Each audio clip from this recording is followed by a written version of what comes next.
Hey guys, I have a good one for you. It is late at night, but I just got done watching No One Will Save You. It is not a Netflix, but it is a Hulu exclusive. This is a sci-fi horror film, and it centers around a girl named, um, man, what is her name?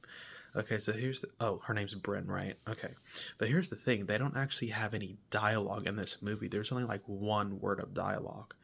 But yeah, her name is Bryn, and she kind of lives in this city. It's kind of like a small town, like a not like a big town, but it's kind of like a city, but it's still kind of small. But anyway, she has like crippling anxiety, so she lives out kind of on the outskirts of town in a home all by herself, and she's very old school. So she has, she sews her own dresses, and she has one of those old rotary phones, like the phones on the wall, the old landlines, but it's like actually a rotary phone. It's not one of the like one of those digital phones that they had come out with like way later.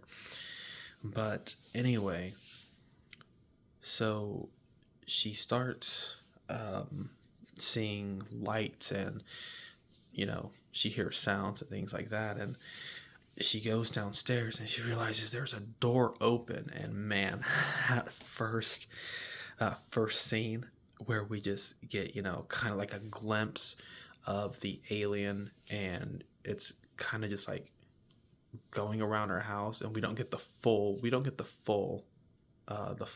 glimpse of the alien yet. We can just see it kind of walking around.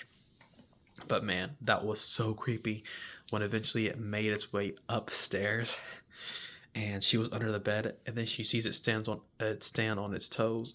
Oh man, that was just so creepy.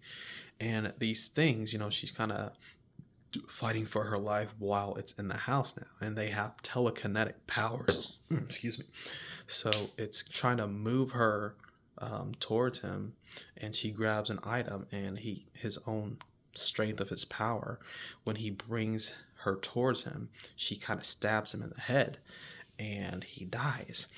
And then after that, the other aliens, they come and retrieve his body, and there are more of them in the house, and there was just some really creepy like creepy scenes, because at this time we've seen the full body and anatomy of these creatures. And they have these long lanky limbs, and sometimes they walk on all fours, and it is just absolutely creepy. They make these strange guttural sounds, and it is so creepy and weird. And I love the character design for the aliens.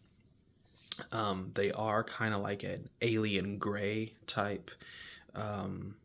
No, if you think of like Signs, the aliens in Signs, or like Dark Encounters, or not Dark Encounters, but Dark Skies. But man, this film was so creepy. It is so good. And she eventually gets beamed up to the spaceship, and they can read her mind.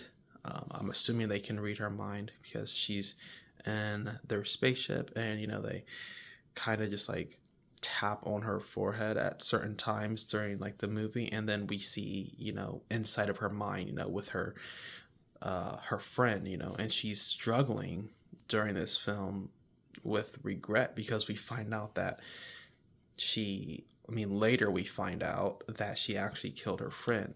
At first, earlier in the movie, we didn't know. All we knew is that her friend Maud had passed away, and she was 12 years old. So we didn't know what happened until later they explained. Well, they kind of showed Bren and Maud got into like a fight, and Maud picked up a rock and hit her in the head, and unfortunately she died. And it's tragic, and the aliens kind of see that in her mind, but they don't necessarily you almost think they have like sympathy or compassion at some point, but not really, because it turns out they don't really stop their plan or anything. They still gotta carry out their mission, whatever it is. And the part with the little slugs, when the alien spit out the slug and then it went into her mouth. Oh, that was just so creepy.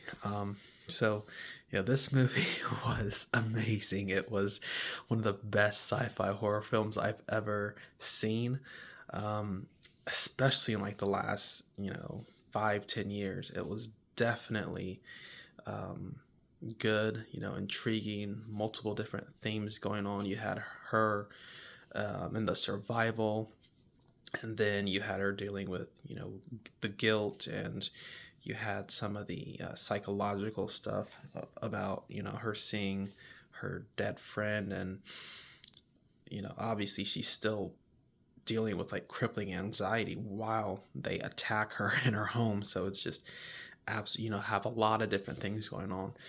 But this film was very, very good. I would give this film a 9 out of 10. So No One Will Save You is a good sci-fi horror film, and you should definitely check it out.